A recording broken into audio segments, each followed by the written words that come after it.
이든지 간에 또는 어떤 나라나 민족이든지 간에 그 가족이나 단체, 나라와 민족이 잘 되기 위해서는 모든 사람, 즉 구성원 한 사람이 대단히 중요합니다. 나 하나쯤이야 라는 생각을 가지고 있으면 그 어떤 일에도 도움이 되지 않습니다. 만약에 각 사람이 자기의 욕심이나 이익을 위해서 산다면 그 나라와 그 단체는 망할 것입니다. 하지만 우리가 보다 큰 목표를 위해서 자신을 희생하고 또 헌신적으로 행동하면 그 단체나 나라는 아주 견고하고 부강해질 것입니다. 느헤미야라고 하는 이 사람은 나라와 민족을 위해서 최선을 다한 사람이었습니다.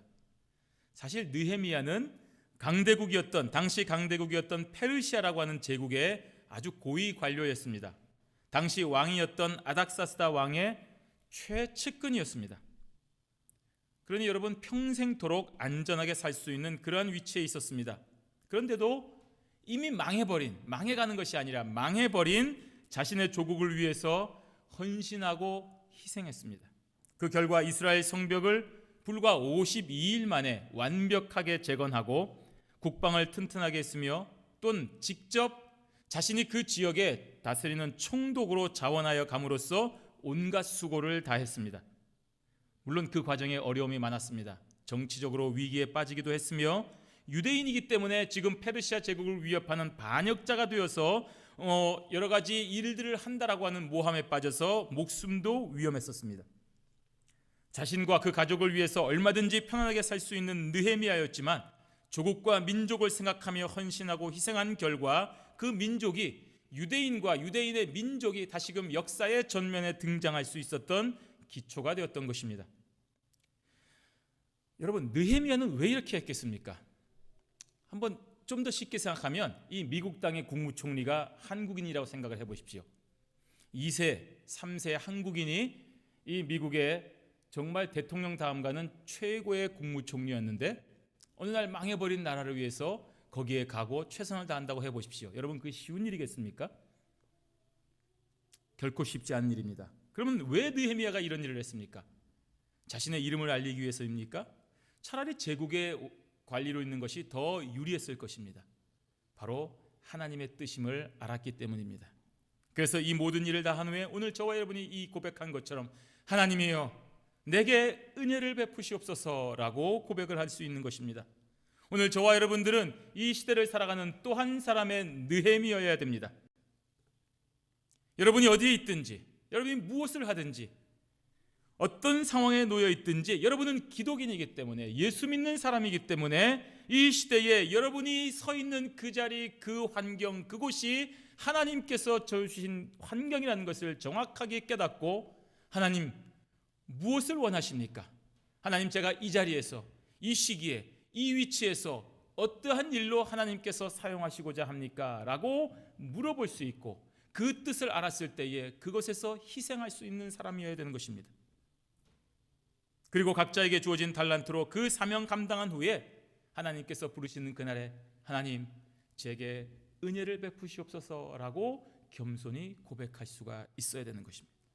2017년을 마감하고 이제 곧 새롭게 되는 2018년을 맞이하는 오늘 송구영신의 이 중요한 시기에 오늘 주신 본문을 통하여 어떻게 살아야 하나님께 영광을 돌려야 되는지를 깨닫고 그 삶을 통하여 다른 사람의 영광이 아닌 하나님께 은혜를 받는 오늘 사랑하는 저와 여러분이 되시기를 주님의 이름으로 축원합니다. 먼저는 하나님을 경외함으로 이웃을 돌보는 자에게 은혜를 베푸시는 것입니다. 느헤미야는 희생하고 최선을 다하여서 나라와 민족을 발전시킨 사람이었습니다. 페르시아 제국의 고위 관리에 참 안정적인 그 환경을 버리고 유다 총독으로 부임하여 무려 12년을 다스렸습니다. 그리고 잠시 다시 페르시아로 귀환하였다가 또다시 유다 지방으로 돌아왔습니다. 그때 유다의 현실, 그토록 고생하고 그토록 헌신하고 기틀을 다져서 이제는 좀 괜찮다 싶었는데 다시 돌아왔던 그 유다의 현실은 실로 아무라였습니다. 오늘 본문 15장 1절에서 5절까지의 말씀을 보면 이렇게 나와 있습니다. 제가 읽겠습니다. 그때에 백성들이 그들의 아내와 함께 크게 부르짖어 그들의 형제인 유다 사람들을 원망하는데 어떤 사람은 말하기를 우리와 우리 자녀가 많으니 양식을 얻어먹고 살아야 하겠다 하고, 어떤 사람은 말하기를 우리가 밭과 포도원과 집이라도 저당 잡히고 이 흉년에 곡식을 얻자 하고, 어떤 사람은 말하기를 우리는 밭과 포도원으로 돈을 빚내서 왕에게 세금을 바쳤도다. 우리 육체도 우리 형제의 육체와 같고 우리 자녀도 그들의 자녀와 같거늘 이제 우리 자녀를 종으로 파는도다. 우리 딸 중에 벌써 종된 자가 있고 우리의 밭과 포도원이 이미 남의 것이 되었으나 우리에게는 아무런 힘이 없도다 하더라. 하나님의 나라에 대한 희망을 품고 돌아온 사람들이었습니다. 이제 우리가 포로 생활을 마치고 우리의 독립된 조국에서 정말로 하나님의 뜻대로 멋진 나라를 건설할 것이라고 희망을 품고 돌아온 사람들이었지만, 시간이 지나면서 빈부격차에 의한 문제가 발생한 것입니다. 엊그저께인가요? 보니까 이 미국의 3명, 아마존의 오너 제프 베조스, 그 다음에 여러분 아시는 빌 게이츠, 그리고 투자의 기자라는 워렌 버핏, 이 3사람이 가지고 있는 재산이 미국 사람 절반, 1억 6천만 명이 가지고 있는 재산보다 더 많다고 합니다. 대단히 충격적인 일입니다. 그와 같은 일이 발생한 것입니다. 그러면 그 사람은 능력이 있으니까 많고 우리는 어쩔 수 없으니까 이 정도로 만족하고, 단순히 이렇게 먹고 사는 문제로만 끝나지 않습니다. 이 문제는 필연적으로 생존권과 인권에 대한 문제로 연결됩니다. 저당 잡힌 부동산은 결국 고리대금업자에게 헐값으로 넘어가게 되어 있습니다. 그렇게 되어서 아무런 수입원이 없기 때문에, 내 밭과 내 포도원과 내 집을 저당 잡혔기 때문에 점점 빈부격차는 더 벌어지게 되어 있습니다. 그러다가 결국 오늘 본문처럼 여러분의 사랑하는 자녀를 종으로 팔게 되고 또 나 자신도 스스로 노예가 되기에 이릅니다. 그리고 점점 힘이 없어지니 그 가진 부자들, 기득권자들에게 대항할 힘은 또 없어지게 되는 것입니다. 정말 비슷한 시기에 똑같은 희망을 품고 고국으로 돌아왔지만 이렇게 발생한 현실은 일부 기득권자들을 제외하고는 대부분의 사람들에게 절망적인 상황이 되는 것입니다. 그래서 그 백성들이 지금 그들의 아내와 함께 크게 부르짖는 것입니다. 그리고 자기 형제인 유다 사람들을 원망하는 것입니다. 형제를 원망하는 것입니다. 적을 원망하거나 이방 사람들을 원망하는 것이 아니라 자기의 동족 하나님의 백성들을 원망하고 있는 것입니다. 바로 이때 느헤미야는 저들의 부르짖음을 들은 것입니다. 그리고 그 해결책을 간구하는 것이 6절에서 8절까지의 말씀입니다. 제가 읽겠습니다. 내가 백성의 부르짖음과 이런 말을 듣고 크게 노하였으나 깊이 생각하고 귀족들과 민장들을 꾸짖어 그들에게 이르기를 너희가 각기 형제에게 높은 이자를 취하는도다 하고 대회를 열고 그들을 쳐서 그들에게 이르기를 우리는 이방인의 손에 팔린 우리 형제 유다 사람들을 우리의 힘을 다하여 도로 찾았거늘 너희는 너희 형제를 팔고자 하느냐 더구나 우리의 손에 팔리게 하겠느냐 하매 그들이 잠잠하여 말이 없기로. 느헤미야는 하나님의 백성들이 이방인들과 전혀 다를 바 없는 행동을 하는 것에 대하여 정말 분노한 것입니다. 어떻게 이럴 수가 있느냐? 그래도 선민인 우리들은 좀 다른 이방인들과 달라야 되지 않겠느냐? 거룩해야 되지 않느냐? 하나님이 우리를 거룩하게 만드셨는데 우리는 거룩하게 살아야 되지 않느냐 하는 말입니다. 이 거룩이라고 하는 말은 구별되는 것을 의미하는 것입니다.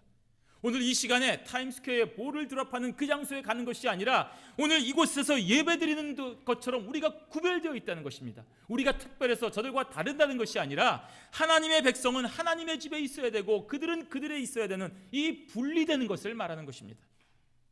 이것이 거룩입니다. 뭔가 달라야 된다는 것입니다. 그런데 지금 너희들이 하는 일들을 보니 전혀 다르지 않다는 것입니다. 이게 문제라는 것입니다. 만약에 이러한 악행이 계속된다면 너희들은 하나님의 백성이라고 하는 그 정체성, 그것을 잃어버린다는 것입니다. 그리고 결국 또다시 망하게 되는 길밖에 없는 것입니다. 그래서 지금 느헤미야가 분노하는 것입니다. 하지만 느헤미야는 이 거룩한 분노로 이성을 잃어버리지 않고 깊이 생각을 했습니다. 여러분, 분노하는 건 누구나 할 수 있습니다. 분노하고 집어던지고 막 이렇게 화내는 건 누구나 할 수 있습니다. 하지만 그것은 해결책은 되지는 못합니다. 자기의 한풀이는 될 수 있을지 모르지만 오늘 느헤미야는 거룩한 분노하고 이성을 잃어버리지 않고 그 순간 생각을 한 것입니다. 깊이 생각했다고 했습니다. 감정적인 해결이 아니라 하나님께서 주시는 지혜로운 방법으로 해결하려고 하는 것입니다. 왜 나한테 이것을 보여주셨을까? 왜 이 시기에 내가 이것을 해결할 수 있는 위치에 있는가를 생각한 것입니다. 그래서 가장 먼저 귀족들과 민장들을 모아서 저들을 책망한 것입니다. 이 귀족들과 민장들은 지도자들을 말하는 것입니다. 백성들의 모범이 되어야 되는 자들입니다. 백성들보다 더 먼저 더 엄격하게 하나님의 법을 지키며 살아서 백성들에게 모범이 되어야 되는 자들이었습니다. 그런데 저들이 오히려 하나님의 법을 악용하고 하나님의 백성들을 착취하고 자기의 이익을 채웠습니다. 그래서 지금 그것을 지적하며 책망을 하는 것입니다. 그런데 여기서 책망은 단순히 말로만 하는 것이 아니고 법적인 조치를 취하는 것까지를 말합니다. 왜냐하면 저들이 하나님의 법을 어겼기 때문입니다. 불러 모아서 책망하고 소송을 한 것입니다. 이렇게 법적인 조치를 한 후에 모든 백성들이 다 참여하는 대회, 총회를 열어서 공개적으로 저들을 책망하고 있는 것입니다. 바로 그 자리에서 저들의 잘못에 대하여 느헤미야는 아주 신랄하게 책망을 했습니다. 너희들이 가지고 있는 고리대금업, 유대인 동족을 보살핀 것이 아니라 팔아먹은 것이다. 너희들이 어떻게 동족들한테 돈을 받고 이자를 그렇게 높게 받을 수 있냐는 것입니다. 자신들 또는 그 백성들이 어떤 고통 가운데 있었습니까? 다른 나라의 포로가 되었던 자들이었습니다. 수백 년 동안 노예 생활을 하다가 하나님의 크신 은혜로 이제 막 조국으로 돌아왔는데 그런 고통을 겪은 자들은 너희들이 지금 또 그 돈 때문에 너희들의 욕심 때문에 팔아먹었다는 것입니다. 그러니 느헤미야가 분노하는 것이 마땅하지 않습니까? 이러한 느헤미야의 공개적인 책망에 저들이 할 말이 없습니다. 사실이기 때문입니다. 당연합니다. 그래서 느헤미야는 계속하여 책망을 합니다. 9절에서 11절까지의 말씀을 제가 읽겠습니다. 내가 또 이르기를 너희의 소행이 좋지 못하도다. 우리의 대적 이방 사람의 비방을 생각하고 우리 하나님을 경외하는 가운데 행할 것이 아니냐. 나와 내 형제와 종자들도 역시 돈과 양식을 백성에게 구워 주었거니와 우리가 그 이자 받기를 그치자. 그런즉 너희는 그들에게 오늘이라도 그들의 밭과 포도원과 감람원과 집이며 너희가 구워준 돈이나 양식이나 새 포도주나 기름의 100분의 1을 돌려보내라 하였더니, 지금 느헤미야는 책망하는 것으로 끝나지 않고 이제 대안을 내어놓습니다. 구체적인 해결책을 내어놓는 것입니다. 바로 그 해결책의 시작이 어디였습니까? 하나님을 경외하는 것으로 시작하는 것입니다. 하나님을 경외하는 가운데 행하라는 것입니다. 하나님을 경외하는 것이 무엇입니까? 바로 창조주 하나님, 주권적인 하나님을 여러분이 완전하게 인정하고 그분의 뜻대로 사는 것을 말하는 것입니다. 하나님을 경외하는 자는 하나님의 법을 어길 수가 없습니다. 여러분, 여기 세븐일레븐 앞에 또 그 건너편에 경찰이 아주 수시로 있습니다. 저는 잘 압니다. 이거 신호등 어기면 안 되고 여기 25, 35 바뀌는 데서 속도 안 줄이면 잡힙니다. 그렇죠. 여기 아주 조심해서 갑니다. 왜 그렇습니까? 경찰이 있다는 걸 알기 때문입니다. 그 경찰이 있는 거 아는데 과속하거나 도둑질하거나 살인하는 거, 그 어리석은 사람 아닙니까? 경찰이 어떠한 권한을 가지고 있는지 잘 알고 있는데 누가 그런 바보 같은 짓을 하겠습니까? 경찰을 두려워하기 때문입니다. 아니, 정확하게는 경찰이 가지고 있는 권한을 두려워하기 때문입니다. 하물며 하나님이 어떠하신 분인지를 여러분이 만약에 정확하게 알고 있다면 그 하나님께서 명백하게 금지하신 모든 일들을 어떻게 여러분이 이렇게 태연하게 저지를 수가 있겠습니까? 하나님을 경외하면서 어떻게 형제를 미워할 수가 있겠습니까? 하나님의 절대 주권을 인정하면서 어떻게 형제를 착취하고 어떻게 형제를 돈 때문에 노예로 팔 수가 있다는 말입니까?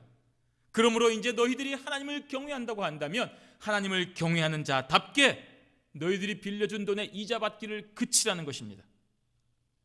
바로 오늘이라도 지금 저당 잡은 밭과 포도원과 감람원과 집이나 그 빌려준 돈과 양식이나 새 포도주나 기름의 100분의 1이라도 돌려보내자라고 제안을 하고 있는 것입니다. 이러한 제안은 결코 쉬운 일은 아니었습니다.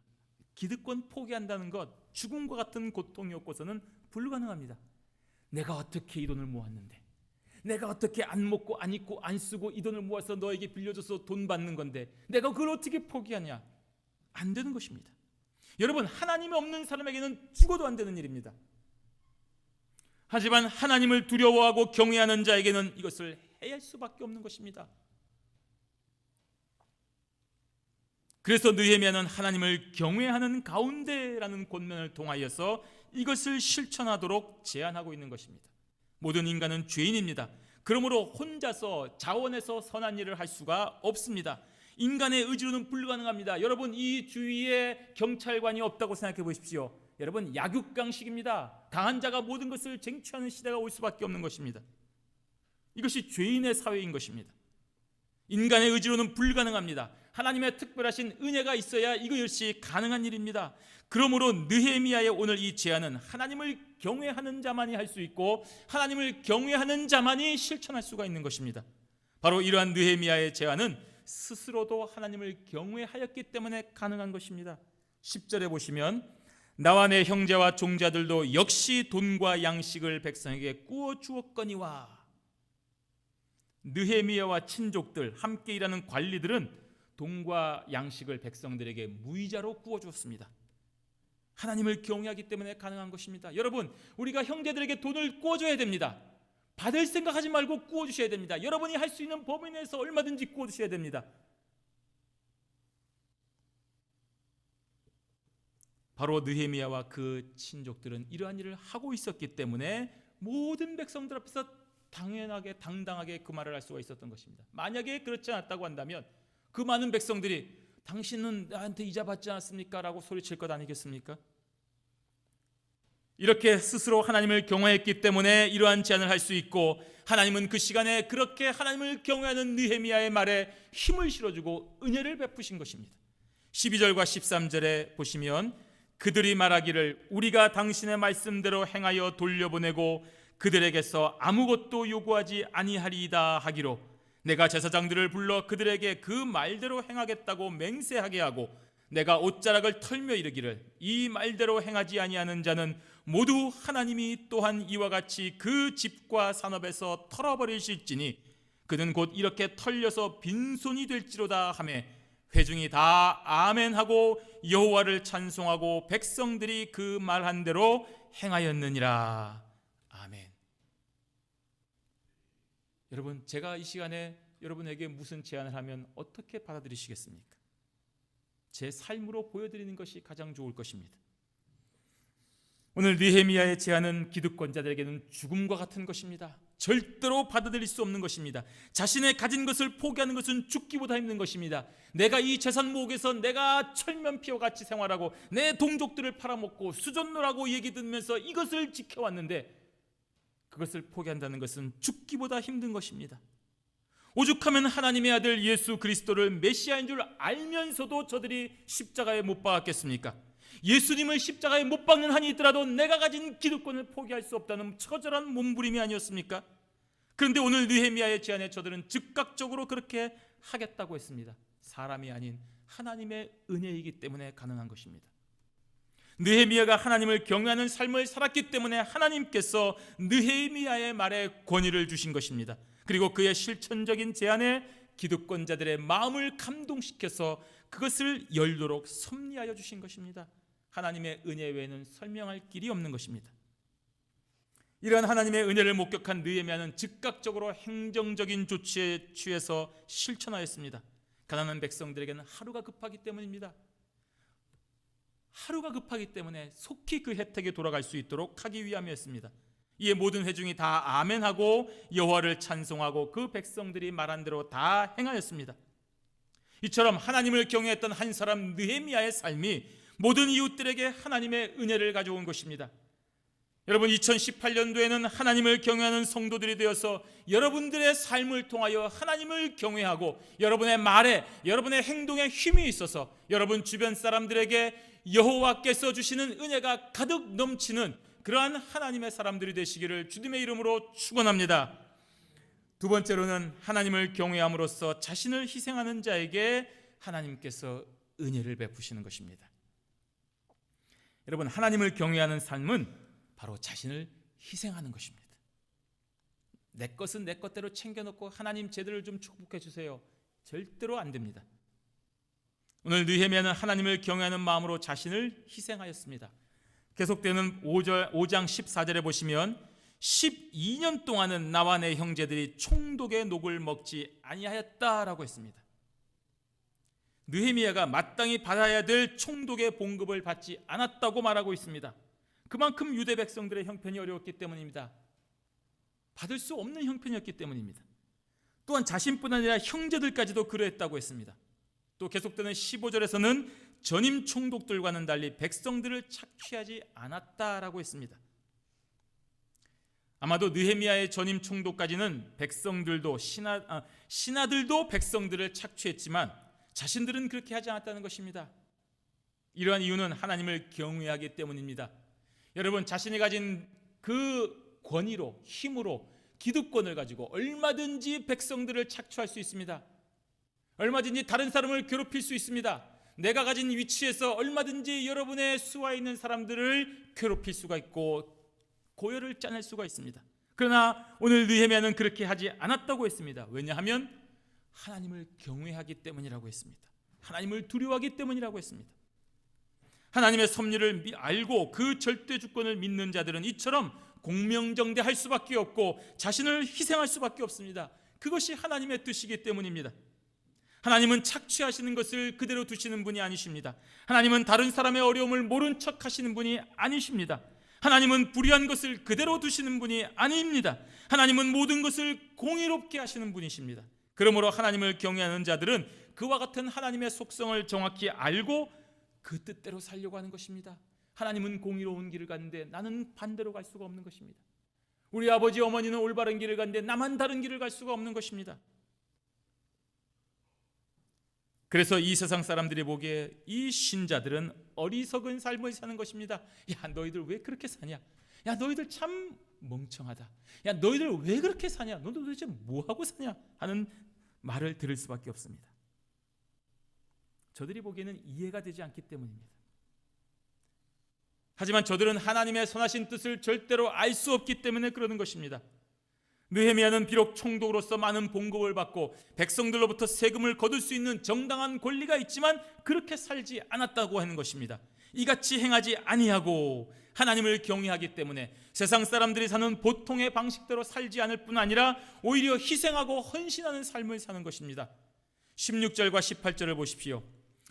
도리어 이 성벽 공사에 힘을 다하여 땅을 사지 아니하였고 내 모든 종자들도 모여서 일을 하였으며 또 내 상에는 유다 사람들과 민장들 150명이 있고 그 외에도 우리 주위에 있는 이방 족속들 중에서 우리에게 나온 자들이 있었는데 매일 나를 위하여 소 한 마리와 살진 양 6마리를 준비하며 닭도 많이 준비하고 열흘에 한 번씩은 각종 포도주를 갖추었나니 비록 이같이 하였을지라도 내가 총독의 녹을 요구하지 아니하였음은 이 백성의 부역이 중함이었더라고 했습니다. 느헤미야와 그의 신하들은 예루살렘 성벽 공사에만 전력을 기울였으며 그 틈을 따서 땅을 매매하는 행위를 통하여 부를 취득하지 않았다는 것입니다.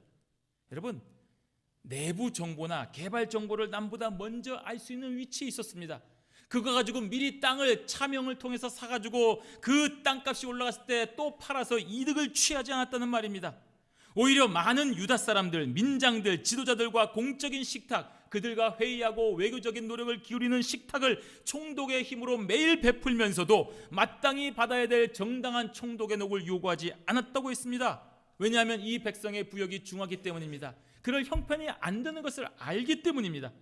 페르시아 제국에게 바쳐야 할 세금을 비롯하여 또 각종 백성의 의무까지 생각하면 총독 느헤미야로서는 도무지 이러한 것을 더할 수 없었다는 말입니다. 여러분, 얼마나 멋있습니까? 여러분, 정권이 바뀌면 이 정권에 얼마나 많은 부역들이 있었습니까? 누구는 뭘 통해서 뭘 얻어먹고 뭘 얻어먹고. 여러분, 왜 그렇게 높은 자리에 가려고 합니까? 그리고 왜 높은 자리에 가면 그렇게 잘 사는 것입니까? 다 이런 일들 때문에 자기들이 이득을 취하는 것 아니겠습니까?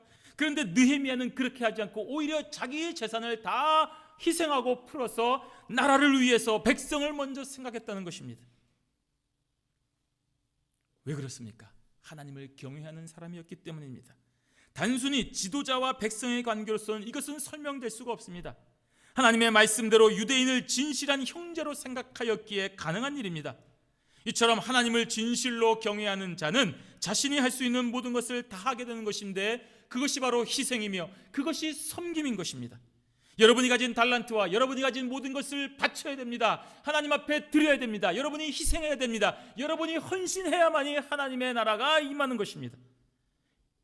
예수님께서는 바로 그런 희생과 섬김의 최고봉을 보여주셨습니다. 십자가인 것입니다.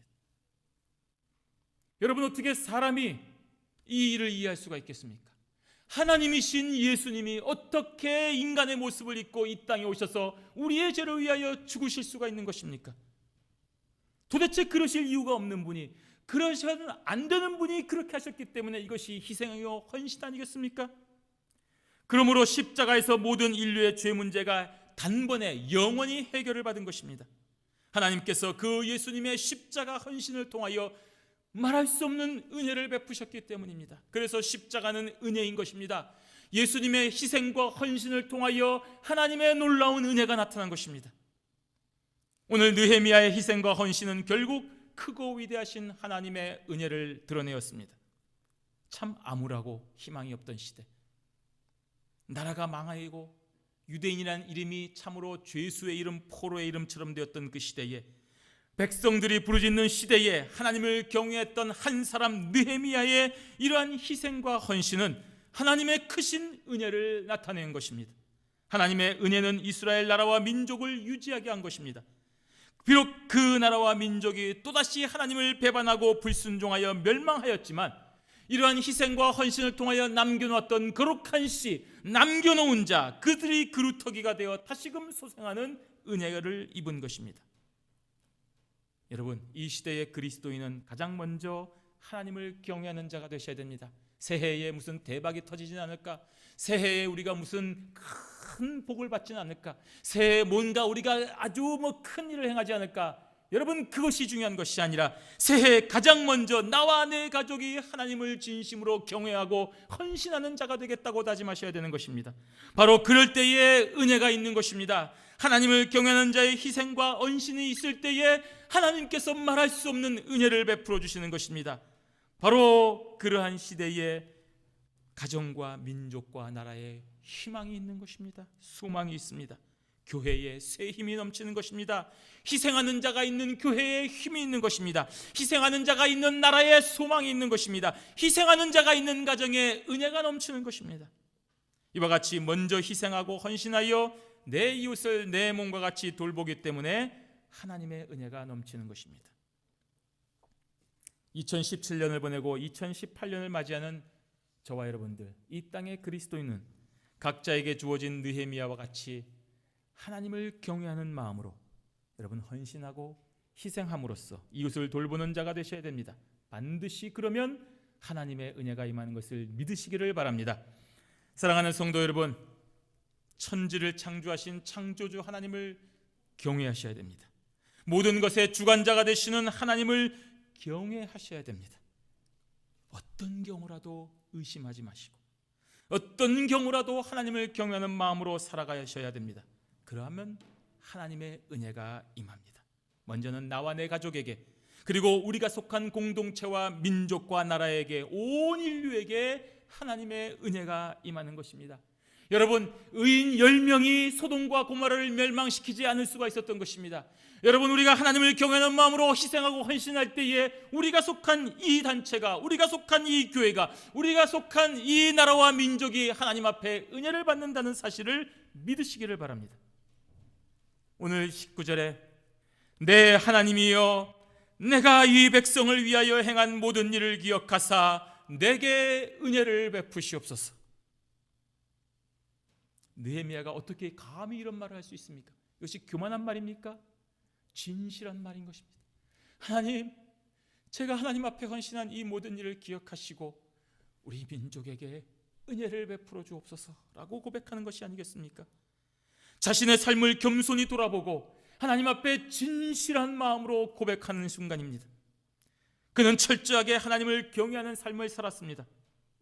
강대국의 안정된 지위와 모든 재산을 다 동원하여서 하나님의 뜻인 선민의 나라와 백성을 유지하고 보존하는 일에 자신의 한 몸을 다 드렸습니다. 그 일로 인해서 무슨 이득이 있었습니까? 오히려 고통을 받았습니다. 무슨 재산이 증가했습니까? 오히려 모든 재산을 다 쏟아부었습니다. 하지만 그것이 자신에게 주어진 하나님의 뜻임을 알았기 때문에 바로 이 때를 위해서 내가 페르시아의 고위관리가 되었고, 내가 이 일을 위해서 재산을 하나님이 주셨고, 바로 이 순간을 위해서 나에게 이 시대에 주어진 일들을 감당하겠다고 알았기 때문에 헌신하였고, 그 삶을 통하여 하나님의 놀라운 은혜가 임한 것입니다. 2018년도에 경양의 모든 성도들에게 이러한 고백이 넘치기를 바랍니다. 저와 여러분이 하나님을 두려워하고 경외하시는 자가 되어서 모든 일에 하나님을 기쁘시게 하는 성도가 되시기를 바랍니다. 여러분, 사람을 무서워하지 말고 세상의 성공을 위해서 살지 말고 전능하시고 자비로우신 하나님의 선하신 뜻을 따라 여러분의 받은 달란트로 주신 사정에서 사명을 감당하는 성도들이 되시기를 바랍니다. 여러분이 가지고 있는 지위가 있습니까? 여러분이 받은 재산이 있습니까? 여러분이 가지고 있는 그 학식이 있습니까? 그거 다 동원하여서 하나님의 나라를 위하여 마음껏 사용하시는 목적 있는 성도들이 되시기를 바랍니다. 그 결과 하나님과 사람 앞에서 자신 있게 하나님이여 나의 삶을 통하여 은혜를 베푸시옵소서, 하나님이여 나의 모든 삶과 헌신을 통하여 나와 이 민족에게 은혜를 베푸시옵소서라고 담대히 고백하고 여러분의 삶을 통하여 하나님께서 베푸시는 은혜를 마음껏 받으시는 사랑하는 경양의 성도들이 되시기를 주님의 이름으로 축원합니다. 아멘.